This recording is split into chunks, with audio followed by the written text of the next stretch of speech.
بعد العسر يسرا ربنا أعلاك قدرا يا إمام الأنبياء أنت في الوجدان حي أنت للعينين ضي أنت عند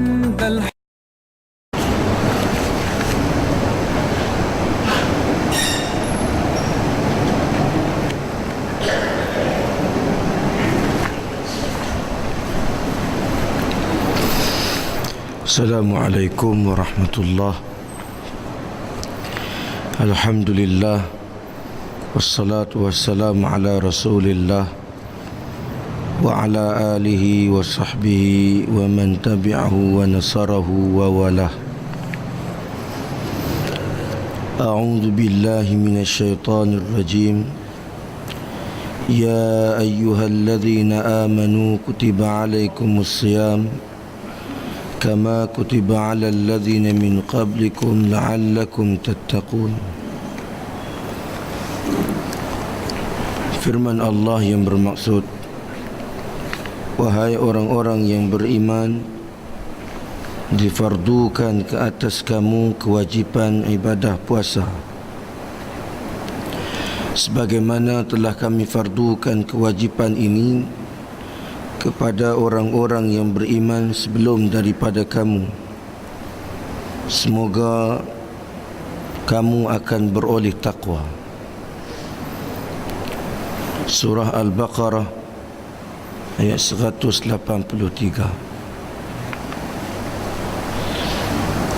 Yang saya muliakan Ashabul Fadilah, tuan-tuan imam, pegawai masjid yang berbahagia, nazir dan ahli jawatan kuasa masjid, tuan-tuan, puan-puan, muslimin dan muslimat yang dirahmati Allah sekalian. Alhamdulillah, dengan limpah kurnianya dapat sama-sama pada pagi ini kita berpeluang untuk meneruskan pengajian kuliah subuh. Mudah-mudahan pertemuan dan kehadiran kita pada pagi ini diberkati dan dirahmati Allah Subhanahu wa taala. Ayat 183 surah Al-Baqarah yang telah saya baca sebentar tadi merupakan ayat Al-Quran yang menjadi dalil dan nas difardukan kewajipan ibadah puasa. Ayat 183 surah Al-Baqarah jika difahami dengan baik, sudah tentu ramai di kalangan kita pasti akan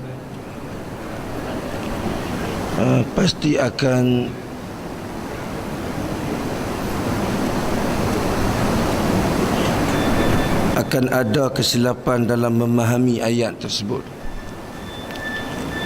Kerana sesetengah orang dia faham ayat ini adalah ayat yang memfardukan ke atas mereka ibadah puasa. Tetapi jika kita lihat, ayat ini menyeru orang-orang yang beriman supaya menunaikan kewajipan ibadah puasa.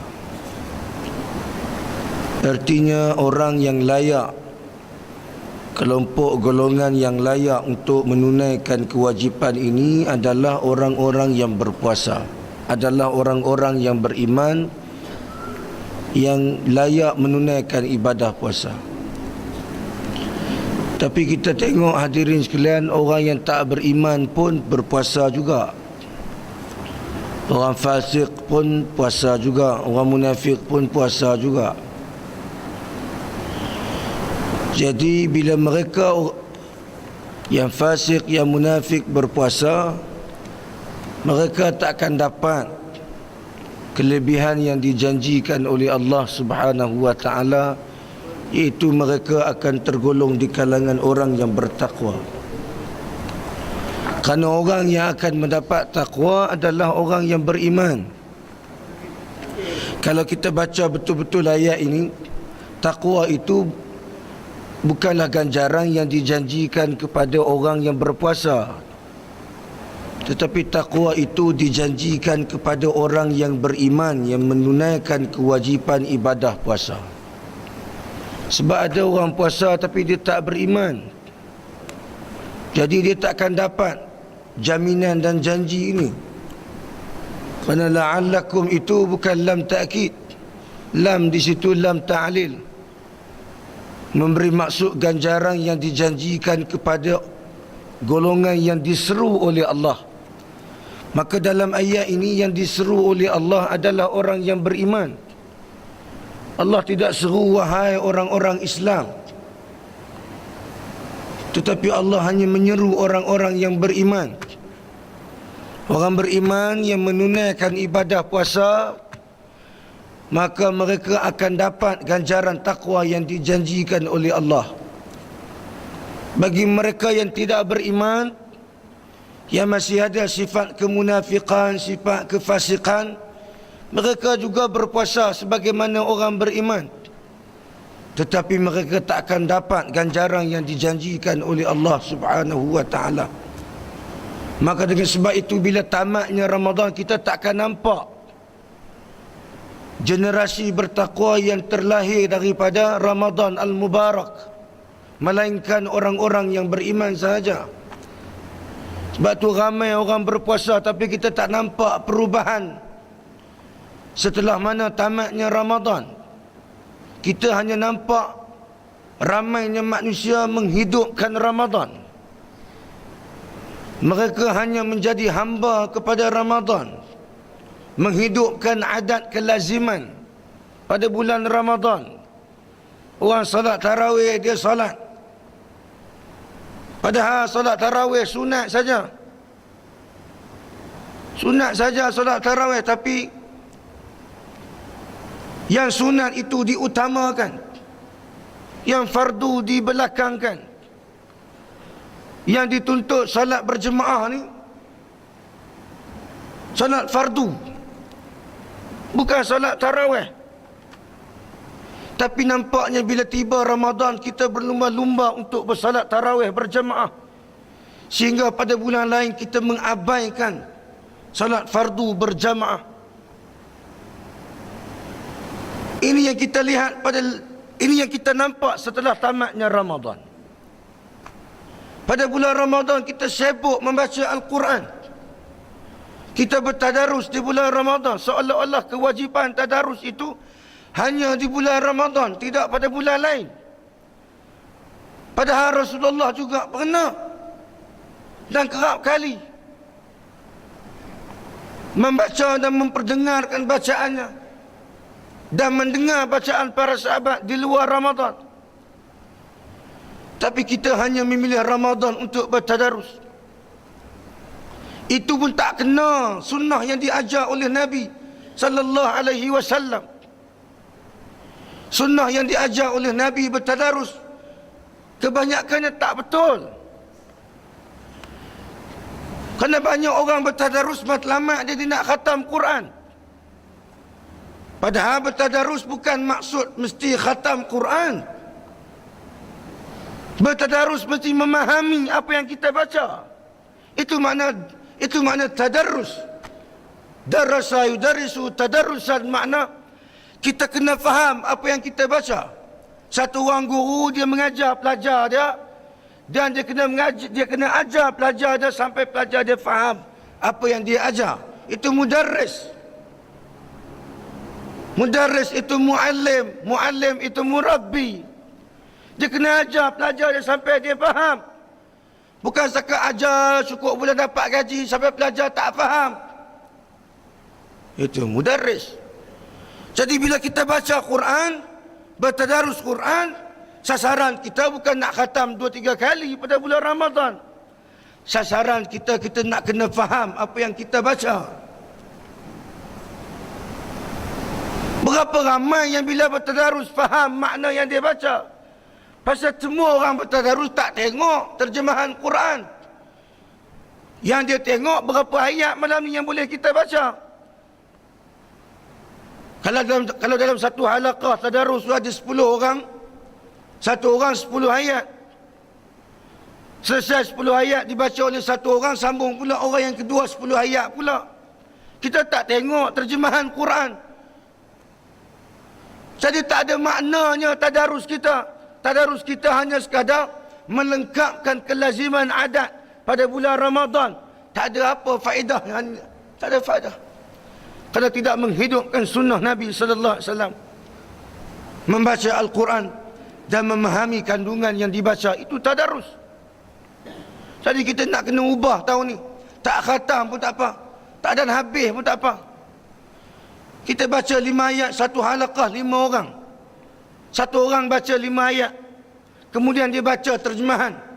Sambung pula orang yang kedua, sambung ayat yang ke-6 sampai ayat yang ke-10. Baca pula terjemahan ayat Quran. Orang yang ketiga sambung pula ayat yang ke-11 sampai ayat 15. Baca pula terjemahan. Orang yang keempat dan berikutnya baca ayat Al-Quran, baca terjemahan Al-Quran. Biar kita faham. Kalau habis bulan tu kita, kalau habis bulan Ramadan kita khatam, kita berkhatam dalam keadaan kita memahami apa yang telah kita baca. Sebab tu ada orang 3 kali khatam. Tapi kalau kita tanya dia, ada jumpa ada ayat hukum dalam Quran? Saya pun tak tahu. Pasal saya baca ya. Itu kelemahan kita, hadirin sekalian. Hadirin muslimin dan muslimat yang dirahmati Allah. Sebab itu Dr. Yusuf Al-Qardawi karang buku Jadilah kamu Rabbaniyin, hamba yang bertuhan, yang menghidupkan syariat Allah pada setiap masa, bukan hanya pada bulan Ramadan.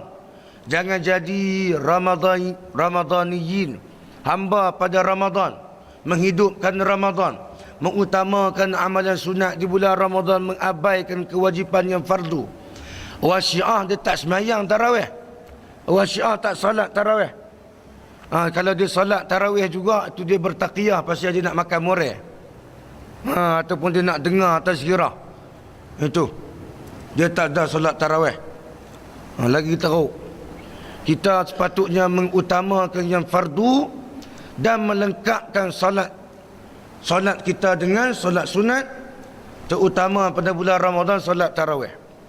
Salat tarawih ni tuan-tuan, ada orang buat 8, ada orang buat 20. Kita ni bertengkar, kami nak buat 20, kami tak nak buat 8. Ada pula kami nak buat 8, kami tak nak buat 20. Bertengkar tak habis-habis lagi ni.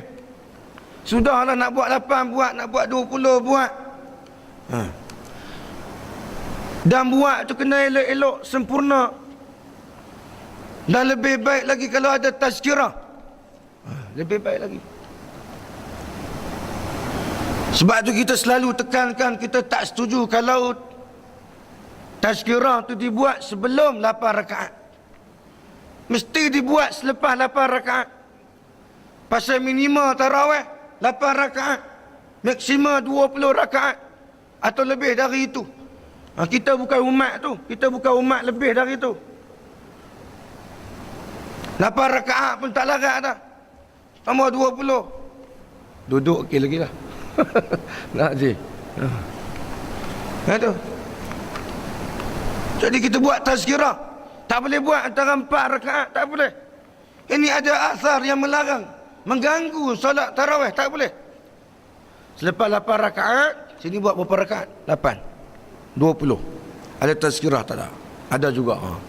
Selepas 8 rakaat, kita buat tazkirah. Atau sebelum tarawih kita buat tazkirah. Tak boleh selepas 4 rakaat, tak boleh buat tazkirah, kerana mengganggu perjalanan salat tarawih yang belum lagi sempurna bilangan rakaatnya. Tapi ada tempat dia buat 4 rakaat, dia tazkirah, dia sambung pula 4 rakaat. Alasan dia kata, kalau kami tak buat lepas 4 rakaat, sat lagi orang balik ustaz. Biar dia balik. Biar dia balik. Kalau dia rasa makanan rohani itu sama penting atau lebih penting dari makanan jasmani, dia akan duduk dengar tazkirah yang nak disampaikan. Kita kena didik masyarakat kita, kena ajar masyarakat kita. Selesai tarawih ada tazkirah, selesai tarawih ada tazkirah, kena dengar tazkirah. Tazkirah ni pengajian di bulan Ramadan. Sepatutnya kita nak kena hidup pengajian-pengajian banyak sikit pada bulan Ramadan, dan banyak pengajian pada bulan Ramadan. Kuliah subuh, tazkirah subuh, zuhur, kuliah asar, maghrib.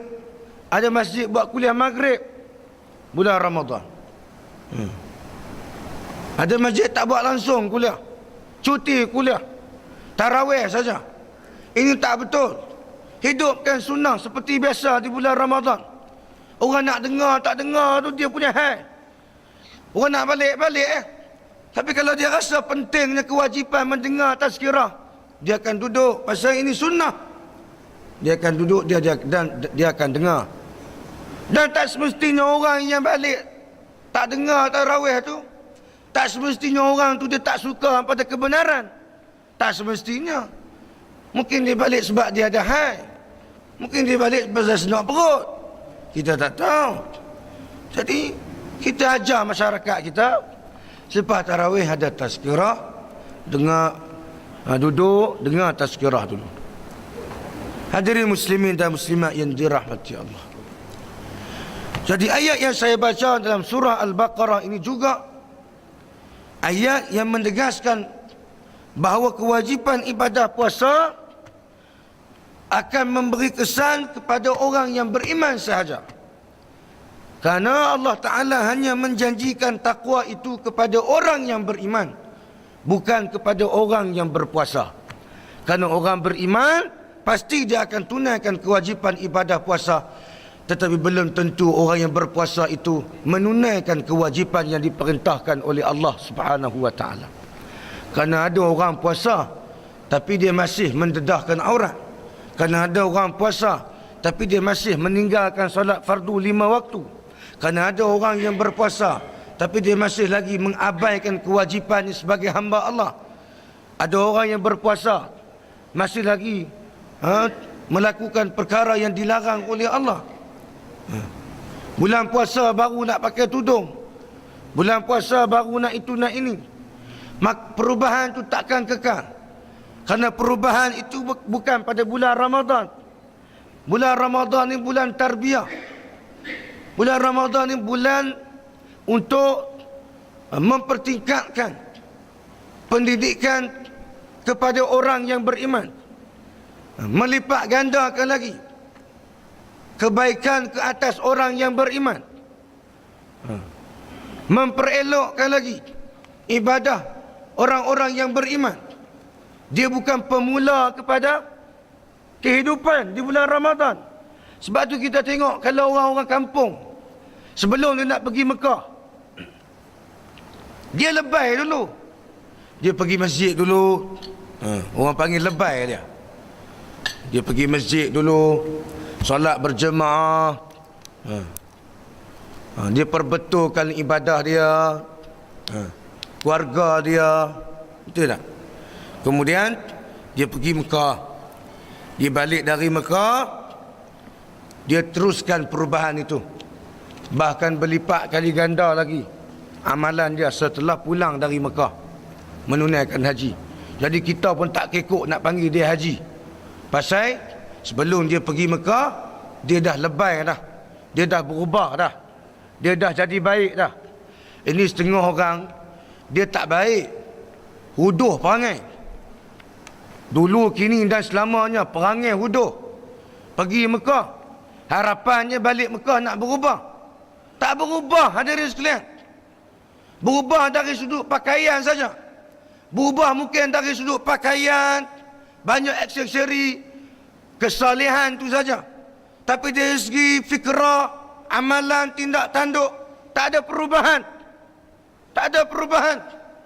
Kalau sebelum tu fikrah masih lagi terikat dengan fikrah nasionalisme, balik pun untuk sama juga, tak ada perubahan. Kalau sebelum pergi amalan masih terikat dengan sistem kapitalis, balik pun sama juga, tak ada perubahan. Ini tak ada makna. Sebelum pergi itu kita nak kena berubah dah. Fikrah kita kena fikrah Islam, amalan kita amalan Islam, tindakan kita tindakan Islam, cara hidup kita cara hidup Islam, pakaian kita pakaian Islam. Semua daripada A sampai Z kita nak kena berubah.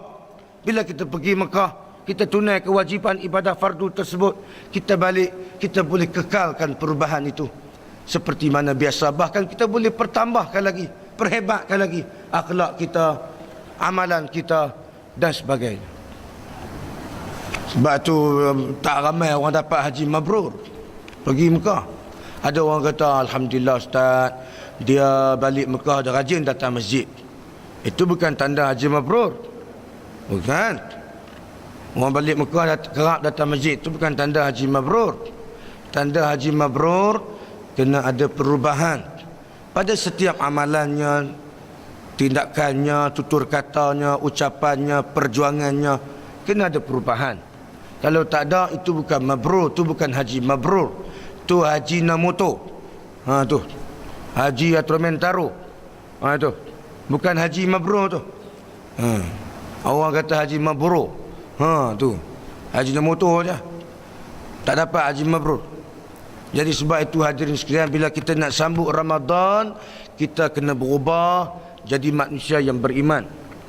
Salah satu sifat yang perlu kita, salah satu perkara yang perlu kita ambil berat, iaitu kita nak kena mulakan Ramadan kita dengan bertaubat kepada Allah Subhanahu wa taala. Sebab ada orang dia beribadat pada Allah, tapi dalam masa yang sama dia masih melakukan dosa besar. Jadi kita kena ingat hadirin sekalian, ibadah seseorang yang bercampur dengan dosa besar, yang dosa besar itu tidak disudahkan dengan bertaubat, amalannya tidak akan diterima oleh Allah Subhanahu wa taala.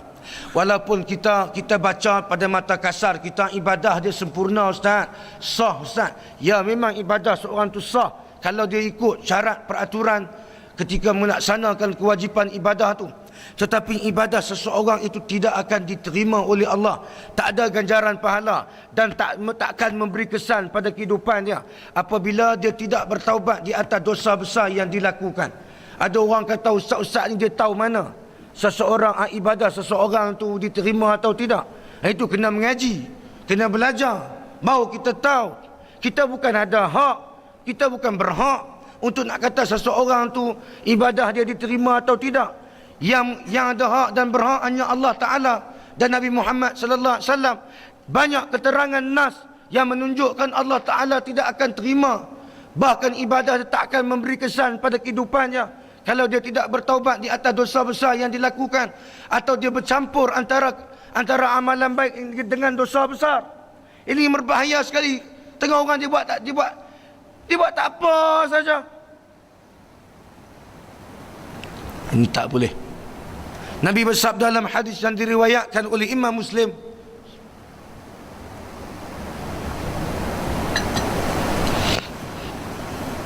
Nabi bersabda, as-salawatul khams, sembahyang fardu 5 waktu.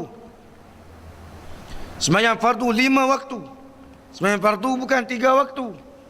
Pasal setengah orang dia kata, saya puas hati dah Ustaz, alhamdulillah hari ni saya boleh solat fardu 3 waktu. Alhamdulillah apa? Sepatutnya la haula wala quwwata illa billah. Jahatnya saya ni hari ni boleh sembahyang 3 waktu saja. Solat fardu bukan 3 waktu, 5 waktu. Dia kata saya boleh 3 waktu, orang sebelah saya ni tak sembahyang langsung Ustaz. Pula dah. Ini bahaya ni. Kita yang solat fardu 5 waktu dan beramal kebaikan di antara Jumaat ke Jumaat. Kita solat Jumaat 28 Jun, nak masuk Jumaat 5 Julai. Antara tempoh masa ni kita beribadat. Termasuklah pagi ni kita solat subuh berjemaah, kita duduk dalam majlis ilmu. Wa Ramadan ila Ramadan. Dan orang yang menunaikan kewajipan ibadah puasa Ramadan 1433 dan menunaikan ibadah sepanjang tahun tu sehinggalah Ramadan 1434. Dalam tempoh masa ni kita beribadah pada Allah Ta'ala. Ibadah kita, hadirin sekalian, ibadah yang kita buat ni mukaffiratu lima bainahun, mukaffiratu lima bainahun. Allah Ta'ala terima ibadah kita.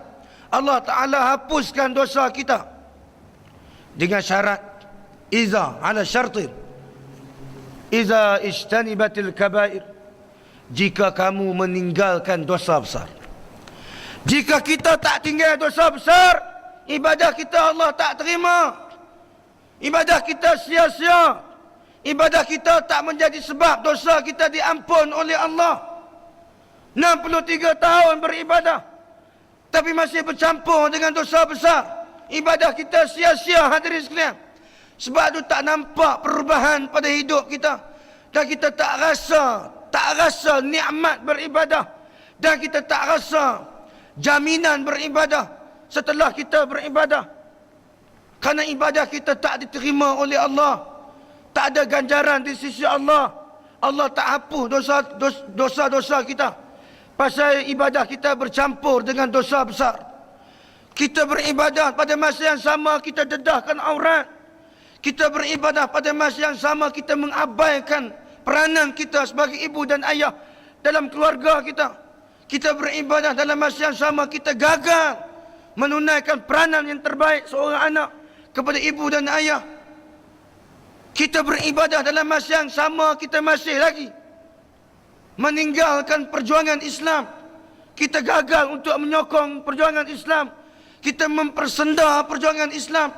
Kita beribadah dalam masa yang sama kita buat tak peduli pada masyarakat. Kita sibuk beribadah sampai masyarakat kita tak ambil tahu. Ini bukan sifat seorang yang mukmin. Maka sudah tentu ini semua dosa besar. Maka sudah barang pasti amalan yang kita buat tidak akan diterima oleh Allah dan tidak akan diampun dosa-dosa yang kita lakukan kerana ibadah kita ditolak oleh Allah Subhanahu wa taala. Ini hadis ini diriwayatkan oleh Imam Muslim. Tuan-tuan boleh buka syarah Sahih Muslim. Nabi tegaskan begini. Imam Muslim, Imam An-Nawawi dalam syarah Sahih Muslim menegaskan Allah Ta'ala tidak akan menerima ibadah orang yang sedemikian. Tidak akan diterima.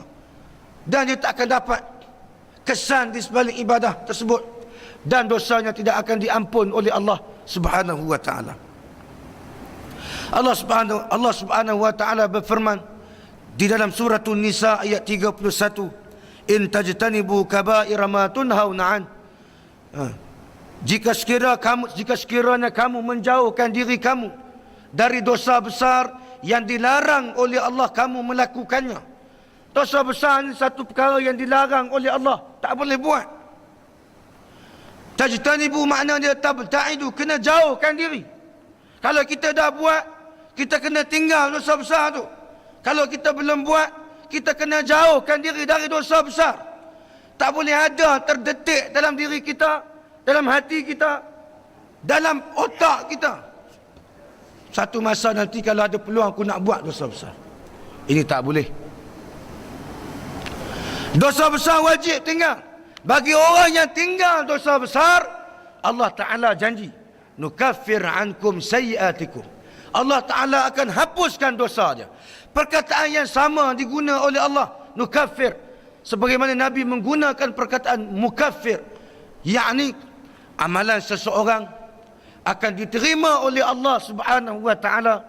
Dosanya akan diampun oleh Allah Subhanahu wa Ta'ala jika mana dia meninggalkan dosa besar dan dia bertaubat dari dosa besar. Maka ketika itu wanudkhilukum mudkhalan karima, maka kami akan masukkan kamu ke tempat yang mulia. Mana mungkin satu orang yang ibadahnya tak diterima, pahalanya tidak diampun, dosanya tidak diampun oleh Allah, tak dapat pahala, mana mungkin dia dimasukkan syurga, dia akan dimasukkan oleh Allah ke dalam syurga? Mustahil Allah Ta'ala akan masukkan satu orang hamba ke dalam syurga kalau ibadahnya tak sempurna, ibadahnya bercampur dengan dosa besar. Mustahil bagi Allah. Maka dengan sebab itu Allah akan masukkan seseorang hambanya yang benar-benar beriman kepada Allah, yang bertaubat daripada dosa besar, yang tidak bercampur ibadahnya itu dengan dosa besar, maka Allah akan masukkan mereka ke tempat yang mulia, iaitu syurga Allah Subhanahu wa taala. Hadirin muslimin dan muslimat yang dirahmati Allah. Ada orang kata, kita boleh tentukan masa depan kita ni. Dia kata, kerana kehidupan kita ni terdedah kepada banyak perkara yang boleh menyebabkan kita tergelincir melakukan dosa. Mana mungkin kita boleh selamatkan diri kita dalam keadaan semasa ni. Nak tak nak, kita mungkin akan terlibat juga dengan dosa ni. Kita kata, ya, memang begitu suasana kita. Tapi orang beriman, dia takkan buat dosa besar. Orang beriman, dia takkan melakukan dosa besar. Itu saja. Mana mungkin satu orang yang telah mendirikan salat fardu 5 waktu, dia masih melakukan dosa besar. Kerana Allah Ta'ala sudah sebut dalam Quran, dalam surah Al-Ankabut ayat 45, Allah sudah sebut, inna salata tanha 'anil fahsya'i wal munkar. Inna ni pelaku tu, sesungguhnya pelaku, satu orang yang mendirikan salat. Tanha ni satu orang yang mendirikan salat, salatnya itu betul, bukan ikut adat. Orang semayang, kita semayang. Orang takbir, kita pun takbir. Orang rokok, kita pun rokok. Orang baca, kita pun baca, tanpa ada ilmu asas, sandaran kepada amalan itu. Tanha, baru amalan solat yang kita semayang tu melindungi kita dari fahsya, perbuatan keji. Mustahil satu orang yang beriman yang mendirikan salat terlibat dengan perbuatan keji. Kalau dia semayang, dia terlibat juga dengan perbuatan keji, itu menunjukkan salatnya tak betul. Salatnya tak diterima oleh Allah Subhanahu wa taala. Semayang tapi mengumpat lagi, semayang tapi akhlak huduh lagi, semayang tapi lintang bukan lagi kehidupan ini, itu menandakan kita masih lagi gagal untuk melengkapkan dan menyempurnakan salat kita. Itu. Allah Ta'ala berfirman dalam surah An-Najmi ayat 32, alladzina yajtanibuna kaba'iral ithmi wal fawahish illa lama. Sesungguhnya orang yang beriman itu, mereka menjauhkan diri mereka dari dosa besar. Itu. Kalaupun dia terlibat dengan dosa besar, dia nak jadi orang yang beriman, maka dia harus dan wajib meninggalkan dosa besar. Wal fawahish, dia tidak melakukan perbuatan keji. Fawahish, amalan keji, perbuatan keji, ucapan keji, pikiran keji, perancangan keji, dia tak buat dah. Illa lama, melainkan dosa kecil. Sebahagian kita ni, bila dia ta'arif dosa kecil, dia ta'arif tak dapat dosa kalau buat. Ini tak betul, hadirin sekalian. Dosa kecil ni bila dibiasakan, maka dia akan bertukar menjadi dosa besar. Itu. Kita biasa buat dosa kecil, bila dibiasakan buat dosa kecil, boleh jadi dosa besar, hadirin sekalian.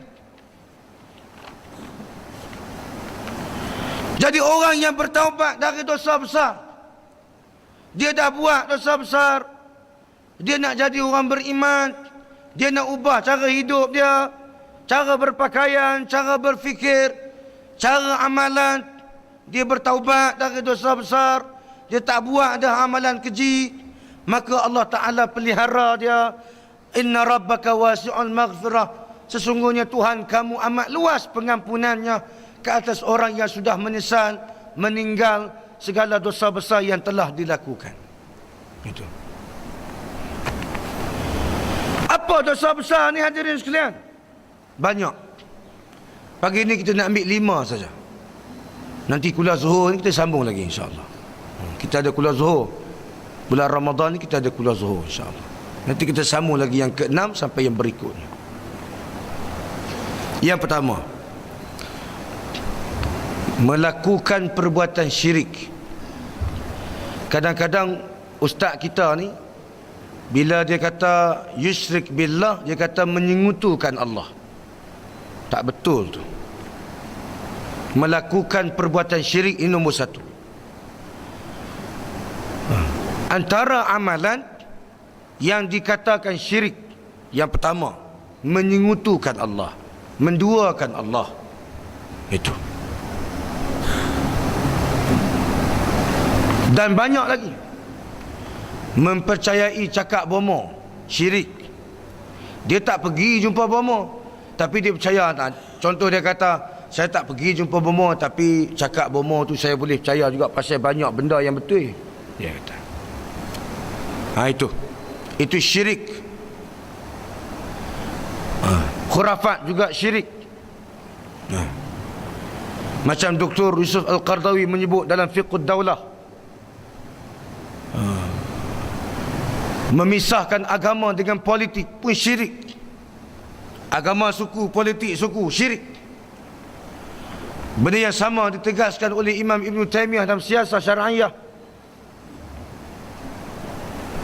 Antara lain menghalalkan perkara yang haram, mengharamkan perkara yang halal, itu pun syirik. Ia menjadi halal dengan permit, ia menjadi halal dengan lesen. Tak tengok filem Ahmad Albak, Ali Baba Bujang Lapuk? Jual ganja ada lesen, jual candu ada lesen, jual belacan tak ada lesen. Benda yang halal tak ada lesen, tak boleh jual, haram. Benda yang haram tak ada lesen boleh jual, halal pula. Piramli dah bawa dah konsep syirik dalam filem dia. Kita tak reti, tak dapat baca filem tu. Ada orang kata pula, apa tu, dia bawa lagi filem-filem Piramli dalam kuliah. Dia kata kawan tu bukan betul. Ini perangai akhlak tak bagus, dia kata. Bukan begitu. Orang mati kita tak boleh cerita dah benda buruk. Ini sunnah. Nabi dah larang, Nabi ajak kita. Satu orang yang telah mati tak boleh cerita lagi benda buruk yang dia buat. Itu satu penghormatan kita pada dia. Cerita yang baik-baik untuk dia. Semoga dengan baik-baik itu memberi ganjaran pada dia. Jadi kita cerita benda baik-baik yang dia dah buat. Banyak benda yang dia dah buat dalam filem tu yang kita tak nampak. Terutama filem Pendekar Bujang Lapuk tu, banyak benda tu, tapi kita tak baca tu. Filem tu dibuat pada tahun bila difilemkan dan diterbitkan. Waktu diterbitkan, apa suasana keadaan masa tu, dan dibawa filem waktu tu. Nak perli siapa? Jadi kita kena baca tu. Tapi itu dia lah, sian orang kita. Cerita benda-benda buruk, cerita benda baik-baik. Satu jiran kita dah mati, memang jahat pun, kaki arak, mati pun di bawah pengaruh alkohol. Biarlah. Cerita yang baik-baik. Dulu mikrofon ni dia ada sumbang juga. Contoh lah. Dia sumbang tak tahulah. Baik. Melakukan perbuatan syirik. Orang yang terlibat dengan perbuatan syirik takkan masuk syurga. Takkan masuk syurga. Ustaz ni tahu mana? Quran bagi tahu. Firman Allah dalam surah Al-Maidah ayat 72, innahu man yusyrik billah, sesungguhnya mereka yang menyengutukan Allah, sesungguhnya orang yang melakukan perbuatan syirik terhadap Allah, faqad harramallahu alaihi jannah, maka sesungguhnya Allah Ta'ala haramkan baginya masuk syurga. Allah Ta'ala haramkan bagi orang tu masuk syurga. Tak usah kata tak boleh masuk, haram terus masuk syurga. Wa ma'wahun nar, dan dia akan dihumban ke dalam neraka. Wa ma'wahun nar, Quran kata hang esok kena humban masuk neraka. Terlibat dengan perbuatan syirik, tak bertaubat pada Allah, jawab dia masuk neraka. Jadi jangan duk syok sangat, duk pertahan politik suku, agama suku tu. Yang kedua, meninggalkan solat fardu 5 waktu. Ada orang dia boleh puasa, tapi solat fardu dia tinggal. Kalau kita tanya tak solat fardu kah? Letihlah ustaz, ana jamak. Dia ambil kaedah mana jamak-jamak ni? Ini tak betul ni. Ini Syiah ni. Syiah ni suka jamak. Lepas tu saya kata selalu, orang yang ikut Syiah ni orang yang pegang pada nafsu. Gila seks banyak dalam Syiah. Kita diajar oleh Quran dan Sunnah bahawa zina itu satu perbuatan yang diharamkan oleh Allah. Syiah menghalalkan zina melalui nikah mut'ah. Kita pun tak belajar, kita kata kita pun ada juga mut'ah. Kita cerai mut'ah lain. Bengong tak mengaji. Nikah mut'ah lain. Saya boleh jumpa satu orang, kadang orang Syiah pun tak erti, dia tak mengaji. Kadang bila kita cerita atas Syiah, dia kata betul ke ustaz Syiah macam tu? Kami tak ada buat macam tu pasal tak mengaji. Syiah jadi-jadiannya ikut-ikutan saja. Syiah ni bukan satu mazhab, Syiah ni satu anutan. Satu anutan, hadirin sekalian. Kena faham tu. Sesat dan menyesatkan. Tak ada amalan yang betul dalam amalan mereka. Tak ada keterangan.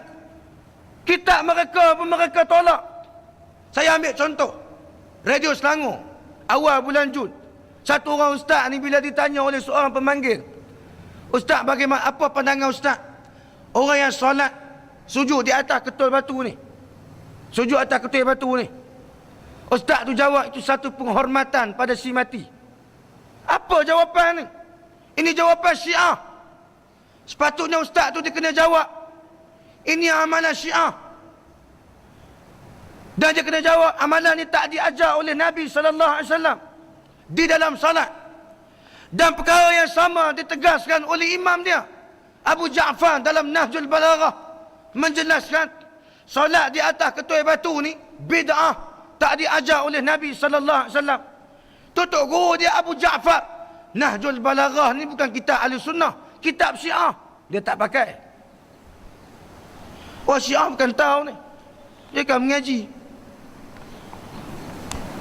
Itu penat tuan-tuan. Ini Bashar al-Assad. Dulu orang sokong, ada lah 2-3 orang dok sokong Hizbullah yang dikepalai oleh Nasrullah di Lubnan.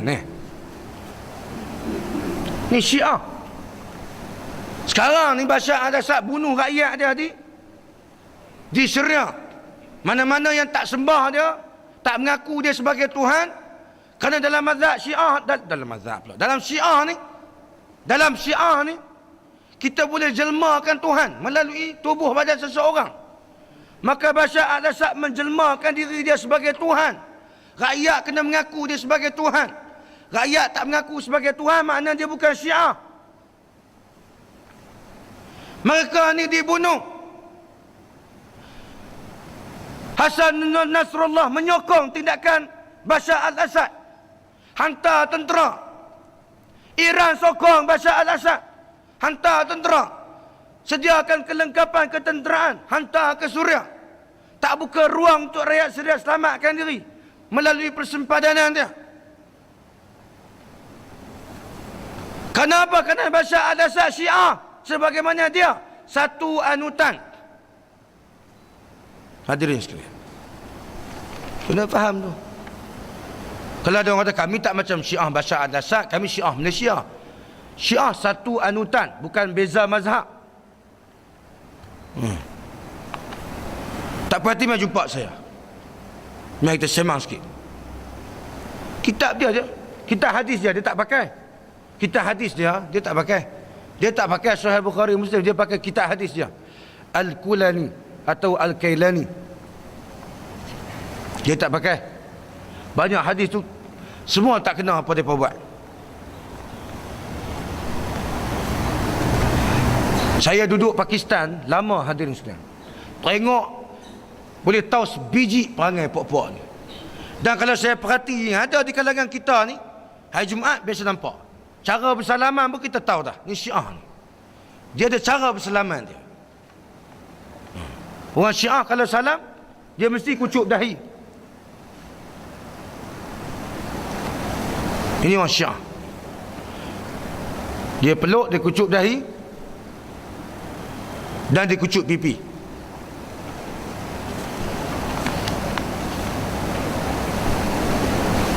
Atau dia cium mulut. Tu. Gay habis buat Syiah ni. Khomeini bila dia cium dengan budak-budak, dia hisap lidah budak tu. Ini apa ni? Ni Dajjal laknat ni, yang diagungkan oleh puak-puak ni. Di sini Isna Ashar. Di Iran dia panggil Khomeiniah, Syiah Khomeiniah. Sekarang ni. Jadi jangan duk syok sangat Iran juara umat Islam, mempertahankan Islam. Tu semua boneka kartun mereka ya. Nah, abang kata Iran hebat. Iran tak ada senjata nuklear. Tak ada. Tak ada. Itu semua nak abang kata Iran hebat saja. Tak ada. Dia hanya ambil senjata yang dibekalkan oleh Amerika. Dia tak ada. Kita dibohongi begitu saja. Kita bantah rakyat Yahudi korek lubang di bawah Masjidil Haram, Masjidil Aqsa, kerana nak meruntuhkan Masjid Aqsa, nak bina istana mereka, rumah ibadat mereka. Di Iran dah dibuat cantik, mercu tanda agama Yahudi ada di Iran. Di Iran ada rakyat Yahudi. Iran membenarkan rakyat Yahudi hidup di negara mereka. Mereka boleh dapat kerakyatan. Mereka boleh berniaga di bandar, di kampung. Kita lawan rakyat Yahudi yang datang tempat kita. Mereka bagi peluang hidup di situ. Ini jahatnya Syiah. Allahu Akbar. Jadi orang yang meninggalkan salat fardu, dia melakukan dosa besar. Orang tinggal solat fardu masuk neraka, takkan masuk syurga. Tinggal solat fardu. Saya buat 3 masuk neraka, masuk juga.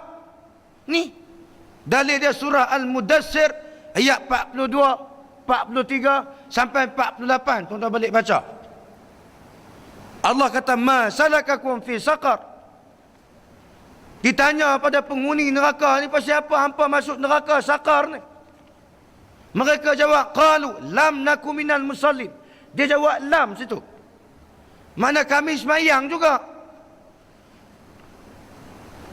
Kami tak semayang tak dunia dulu, tapi guna perkataan lam, makna orang yang tak semayang, orang ni semayang juga, tapi dia buat dosa besar. Semayang dosa besar pun buat juga. Semayang dalam masa yang sama, tinggal juga, abai juga. Seminggu barangkali sekali je solat Jumaat, masuk neraka juga. Yang 3, orang yang tak mau keluar zakat, masuk neraka juga. Saya nak berbetul sikit kefahaman kita ni. Sesetengah kita ni dia ambil peluang untuk mengeluarkan zakat pada bulan Ramadan. Bagus, banyak kelebihannya. Tapi yang tak bagusnya, bila dia keluar sendiri, dia telah mengeluarkan satu jumlah, maksudnya dia keluar selungguk sejumlah wang tu, jumlah zakat dia di tahun itu pada bulan Ramadan. Ini tak betul. Kalau kita bayar zakat pada pusat zakat dia akan agih. Agihan zakat yang kita bayar ni sepanjang tahun itu. Maknanya kalau 1433 ni, dia akan agih pada tahun 1434. Kalau zakat 1434, dia akan agih 1435. Sepanjang tahun itu, Januari, Februari, Mac, April, Mei, Jun, Julai sampai habis, atau Muharram, Safar, Rabiul Awal sampai Zulhijjah. Kita tak. Kita tak bayar dengan pusat zakat, kita bayar sendiri. Bila kita bayar sendiri, katalah jumlah zakat kita 1,000, kita bayar selungguk 1,000 tu di bulan Ramadan. Ini tak betul. Sepatutnya kita lebihkan saja bayar pada bulan Ramadan, tapi kita teruskan bayar pada bulan lain. Dalam pembayaran itu, kita beri kepada asnaf yang berbeza. Katalah jumlah zakat kita 1,000, kita beri pada bulan Ramadan 800 pada satu asnaf. Pada bulan Syawal kita beri pula 200 lagi pada asnaf lain pula. Itu sepatutnya. Sebab tu kita risau bila orang keluar selungguk, orang lain tak dapat manfaat. Contohlah satu syarikat korporat ni, jumlah zakat dia 2 juta. 2 juta zakat dia. 2 juta tu dia keluar pada satu sekolah pada bulan Ramadan saja. Bulan lain tak ada agihan, tak ada. Kalau kita pergi minta zakat pun tak ada, saya dah bayar habis dah bulan Ramadan. Ini tak betul ni. Tak kena pembayaran zakat. Bayar zakat tu betul dah. Cara pembayaran itu tidak betul. Dibayar dan diagih pada tahun itu, sepanjang tahun itu, dan asnaf sepatutnya menerima manfaat di sebalik pembayaran zakat. Bukan satu asnaf saja. Fisabilillah saja dia bagi. Nu yang fakir, yang miskin, yang mu'allaf, yang lain-lain pun ada hak juga. Dalam pengagihan zakat mereka pun sebahagian dari asnaf juga. Itu. Jadi nak kena ubah cara persepsi kita dalam pengeluaran zakat. Jangan tradisikan Ramadan keluar zakat, bagus, tapi selungguk sejumlah wang pada satu asnaf, asnaf lain tak dapat manfaat. Itu tak betul.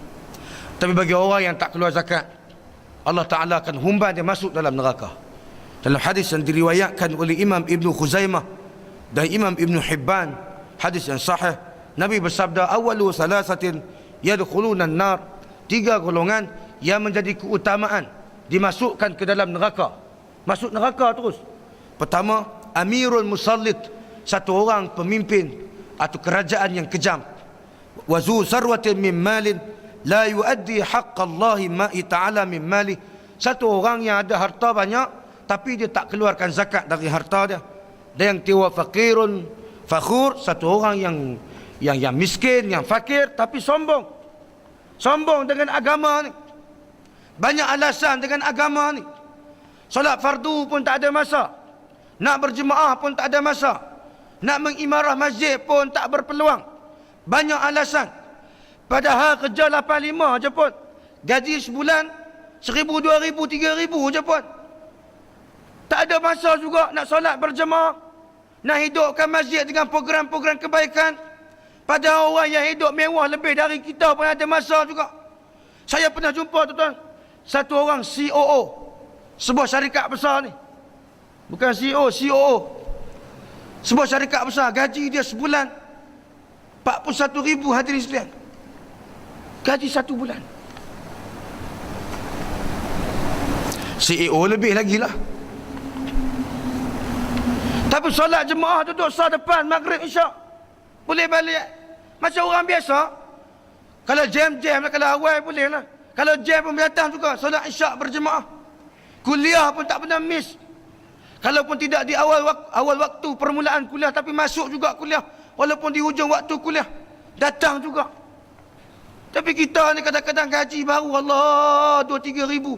Sibuk manjang, mengantuk, letih lah, dan sebagainya. Ini silap hadirin sekalian. Itu nampak seolah-olah macam dia sombong pada agama Allah Subhanahu wa ta'ala. Dan yang keempat, orang yang derhaka kepada ibu dan ayah. Orang yang tak keluar zakat ni, Allah Ta'ala akan masuk dalam neraka. Antara dalilnya surah Taubah ayat 34. Walladzina yaknizuna adh-dhahaba wal-fiddah, orang yang menyembunyikan emas dan perak, yakni harta benda dia, simpan tak keluar zakat.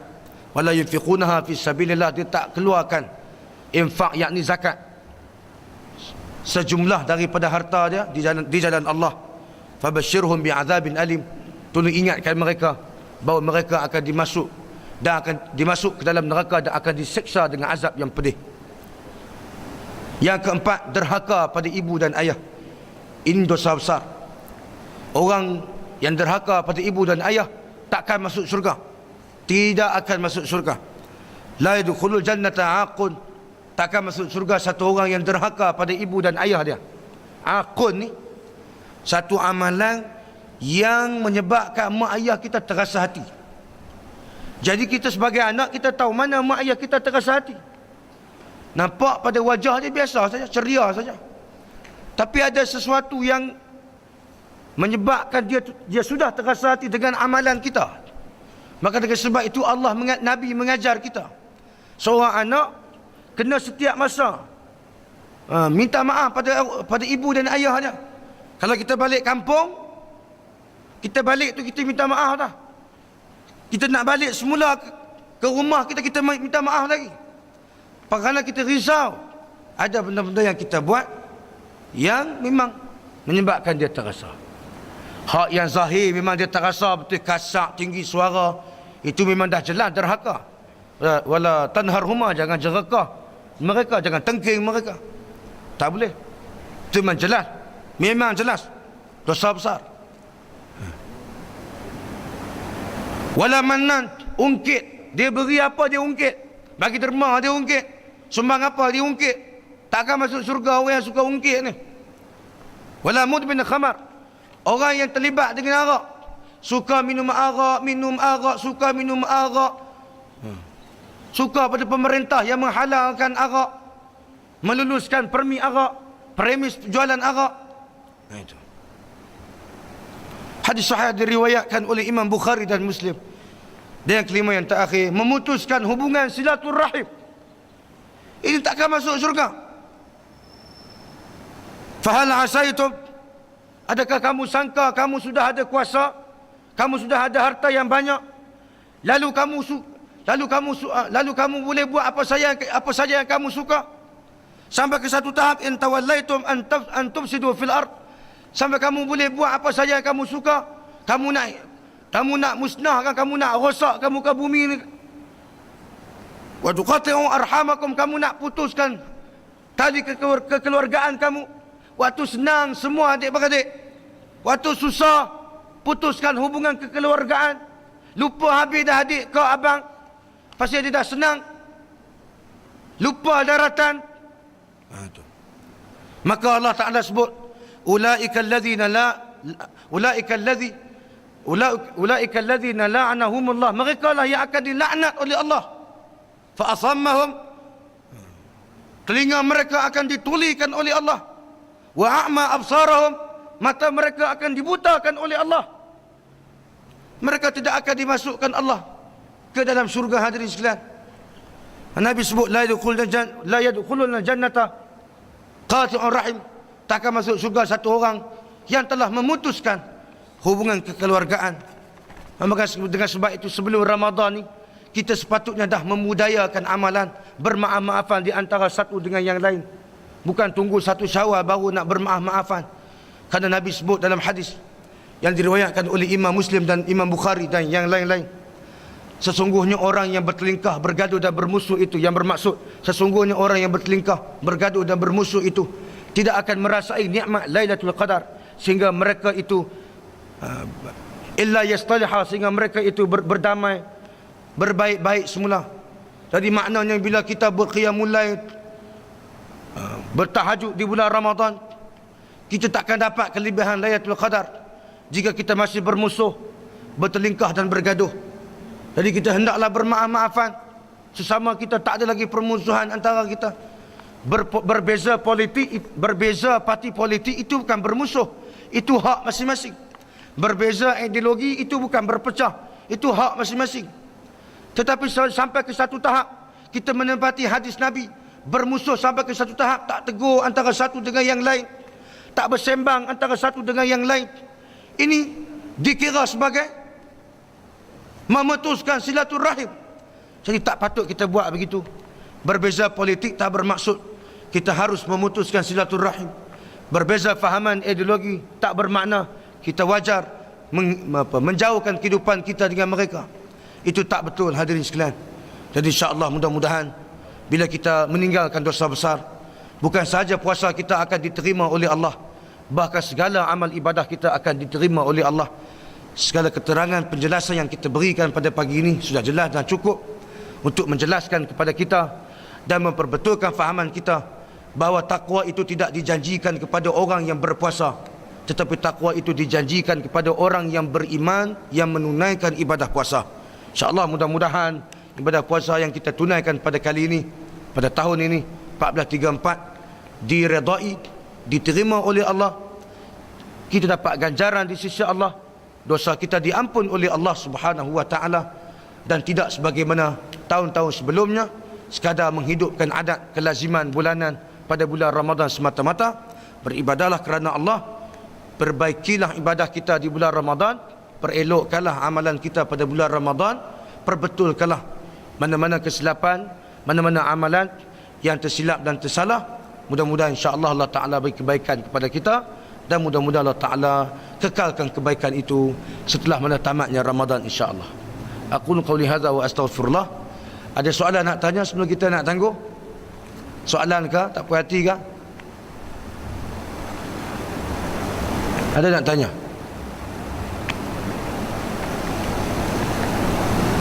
Muslimat ada soalan nak tanya? Tak ada betul ni, rugi ni. Kau senang pula nak jumpa ni. Ada soalan tak? Tak ada soalan betul ni? Tak ada soalan, insyaAllah kita tangguh. Kalau ada soalan boleh SMS kan pada saya, atau email kan pada saya, atau online Facebook dengan saya, atau WhatsApp dengan saya di nombor yang tertera di borang hijau yang ada di bawah borang tu insyaAllah. Borang yang di bawah tu tuan-tuan, setengah orang dia tak baca. Jadi dia kata, saya nak bank in akaun mana ustaz? Saya dah ambil borang tapi tak ada nombor akaun pun. Tengok situ ada semua. Nombor akaun ada, nombor telefon panggilan saya ada, nombor Facebook saya ada, nak berwhatsapp dengan saya boleh, ada insya-Allah. WhatsApp percuma aja. Itu. Jadi insya-Allah kalau ada apa-apa boleh melalui saluran itu, boleh tanya melalui saluran itu insya-Allah. Yang keduanya tuan-tuan, kita dalam rangka nak himpun dana buat surau. Makna kita sekarang ni sedang berusaha untuk cari dana wakaf pembinaan. Bagaimana tuan-tuan boleh keluarkan sejumlah wang untuk kerja-kerja, untuk amalan tertentu pada bulan Ramadan, seperti moreh yang tak difardukan pun tak disunatkan. Jamu moreh tu, ini amalan adat kita biasa. Selesai tarawih kita buat moreh, dan kita bawa jodah kita jamu orang makan. Kita dapat pahala pasal jamu orang makan. Tapi ibadah moreh, tapi amalan moreh tu bukan satu ibadah yang diperintah. Itu amalan adat kita. Kita boleh keluar sejumlah wang sampai 300, 1000, 2000 untuk itu. Kenapa kita tidak boleh keluarkan wang untuk kewajipan wakaf binaan yang pahalanya berkekalan sehingga akhir hayat, sehingga penghujung nyawa, habis nyawa dapat lagi. Tapi oleh kerana kita tak faham kewajipan berwakaf, kita pandang sinis pada orang yang bertukur lumus untuk mengeluarkan, untuk mencari dana wakaf. Sampai kita cari dana wakaf ni, orang yang kadang-kadang, sebagai contoh yang saya cerita tadi, sekolah dia dah siap, dah dibina, pelajar hanya ada 80 orang lebih atau kurang saja. Bulan Ramadan dapat zakat 2 juta ringgit. Macam mana ni? Syarikat korporat pun nak kena tengok juga siapa yang dia nak bagi ni. Jadi insya-Allah, oleh kerana kita tak jumpa orang-orang macam ni, kita hanya letak tabung di Masjid Surau yang membenarkan kita kuliah dan ceramah saja. Kalau area ni 2 tempat saja. Area ni Masjid Ar-Rahimah Greenwood dengan surau Taman Desa Minang ke apa? Taman Desa Minang, Surau Al-Ihsan. 2 tempat ni saja. Jadi insya-Allah, dan masjid pun banyak bagi peluang dekat kita khutbah Jumaat. Banyak bagi peluang. Jumaat saja harapan kita untuk tambahkan dana kita. Jadi insya-Allah kuliah subuh pada pagi ni, tuan-tuan dan sahabat, yang nak mewakafkan binaan untuk pembinaan surau, insya-Allah kita buka peluang boleh masukkan dalam tabung yang telah kita sediakan, atau boleh masukkan ke dalam akaun yang telah kita sediakan di nombor akaun yang tertera di borang tersebut. InsyaAllah dengan sumbangan tuan-tuan boleh tambahkan lagi dana kutipan kita. Untuk makluman hadirin sekalian, kita nak beli tanah dulu pun wakaf juga, wakaf tanah. Hampir setahun baru dapat 168 ribu. 168 harga tanah, 189 ribu. 168 harga tanah, 21 ribu harga guaman beli tanah. Tanah kita dah beli di Perlis, di kampus Senar Perlis, bersebelahan Kok Diang Kedah. Sekarang kita nak impun dana pula untuk nak buat surau dulu. Kita ada bangunan surau, kantin sekolah, tempat pentadbiran. Kita nak buat surau dulu kerana kita nak ambil roh penghijrahan Rasulullah. Dana surau, harga nilai surau kita 1.6 juta ringgit. 6 juta ringgit.